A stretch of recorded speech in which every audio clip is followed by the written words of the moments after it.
Hello everyone, I hope you all are doing great. I am your friend and educator CA Rajki Agarwal और आज मैं एक बड़ी ही important बात बताने आया हूं, स्पेशली फॉर दोस्त जो लोग इनकम टैक्स रिटर्न यानी कि आईटीआर फाइल करते हैं और अगर नहीं फाइल करते हैं तो भी ये चेंज जानना आपके लिए बहुत जरूरी है एकेडमिक पर्पस के लिए। तो चेंज जानने से पहले चलिए ये जानते हैं कि आखिर आईटीआर फाइलिंग की ड्यू डेट्स क्या होती है। तो देखिए, अगर आप एक इंडिविजुअल हैं, दैट इज सैलरीड एम्प्लॉय हैं, एचयूएफ हैं, एओपी हैं, बीओआई हैं, यानी मोटा मोटी ऐसे समझिए कि अगर आपकी ऑडिट नहीं होती है तो आपके लिए due date to file ITR होती है 31 जुलाई, राइट। और अगर आप एक प्राइवेट या पब्लिक कंपनी है, फर्म है, मतलब अगर आपकी ऑडिट होती है तो आपके लिए ड्यू डेट है 31 अक्टूबर।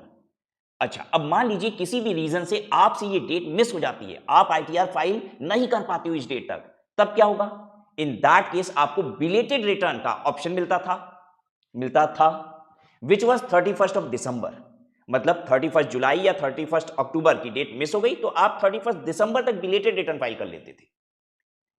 और जैसा कि आपको पता है कि अब हमारे देश में दो टैक्स की रिजीम चल रही है, एक ओल्ड वाली और एक न्यू वाली, और आप इसमें से चूज कर सकते हो कि आपको कौन सा लेना है, आपको किसमें ज्यादा बेनिफिट है ये आप देखोगे और अकॉर्डिंगली आप ऑप्ट करोगे।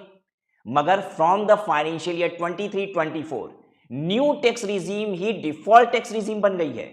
यानी पहले भले आपने ओल्ड रिजीम के तहत टैक्स दिया था, but from this financial year 23-24 आप न्यू रिजीम में बाय डिफॉल्ट माने जाओगे।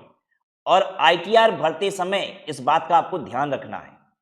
तो आप कहोगे सर अच्छा तो हम ओल्ड रिजीम में कैसे जाएंगे? अगर आपको ओल्ड टैक्स रिजीम ऑप्ट करना है तो आपको फॉर्म 10 IEA फिल करना होगा। हालांकि इस फॉर्म को फिल कैसे करना है इस पे भी मैंने एक वीडियो ऑलरेडी बना रखी है, उसका लिंक मैं डिस्क्रिप्शन बॉक्स में डाल देता हूं, आप वहां से देख लीजिएगा। और मुझे कमेंट सेक्शन में यह भी बताइएगा कि आपको कौन सी रिजीम बेटर लगती है, ओल्ड या फिर न्यू।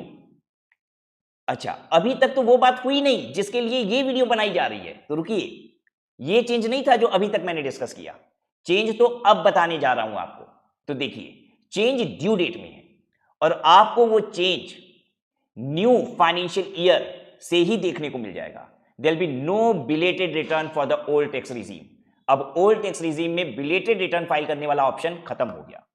ओल्ड रिजीम वालों के लिए अब बिलेटेड रिटर्न का ऑप्शन ही नहीं होगा। यानी एक बार आपसे डेट मिस हो गई ना, ये 31 जुलाई या फिर 31 अक्टूबर वाली, तो आप बिलेटेड रिटर्न फाइल नहीं कर पाओगे। और ये बस ओल्ड टैक्स रिजीम में ही होगा। न्यू टैक्स रिजीम वाले टैक्स पेयर पहले की तरह बिलेटेड रिटर्न लेट फी के साथ फाइल कर पाएंगे। However, you will be able to file ITR-U, that is updated return, once the date of belated return is over. अब आप कहेंगे सर मुझे तो ITR-U के बारे में पता ही नहीं है। अगर ITR-U के बारे में नहीं पता है तो ITR-U पे भी एक वीडियो बनाई हुई है, अपडेटेड रिटर्न पे भी, आप उसे देख लीजिएगा।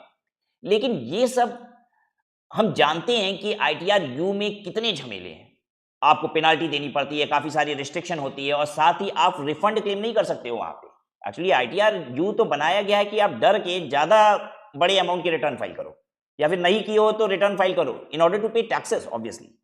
तो अगर इस झमेले में नहीं पड़ना है और ओल्ड रिजीम ही ऑप्ट करनी है तो ध्यान दीजिएगा आपका आईटीआर समय पे फाइल हो जाए। अब बात आती है कि ऐसा क्यों किया जा रहा है भाई, न्यू रिजीम में जब दिया जा रहा है बिलेटेड रिटर्न तो ओल्ड रिजीम में क्यों नहीं? क्योंकि गवर्नमेंट चाहती है कि अब सभी टैक्स पेयर न्यू रिजीम को ही ऑप्ट करें। न्यू रिजीम को प्रमोट और इंकरेज करने के लिए ऐसा किया जा रहा है। मैं बोलता हूं ना कि सरकार बहुत चालाक है, तो देखिए वो ओल्ड रिजीम में इतनी कॉम्प्लिकेशन कर देगी ना कि टैक्स पेयर खुद ही बोलेगा कि भाई इससे अच्छा तो हम न्यू टैक्स रिजीम में ऑप्ट कर लेते हैं। So this was the change which will be in effect from the financial year 23-24, मतलब प्रीवियस ईयर 23-24 की बात कर रहा हूं, assessment year 24-25, right. So thank you for watching and do share it with all your friends and family members जो भी ITR file करते हैं and make them aware of this change. And also like this video if you have enjoyed it. We'll meet again in another informative video. Till then, bye bye, take care.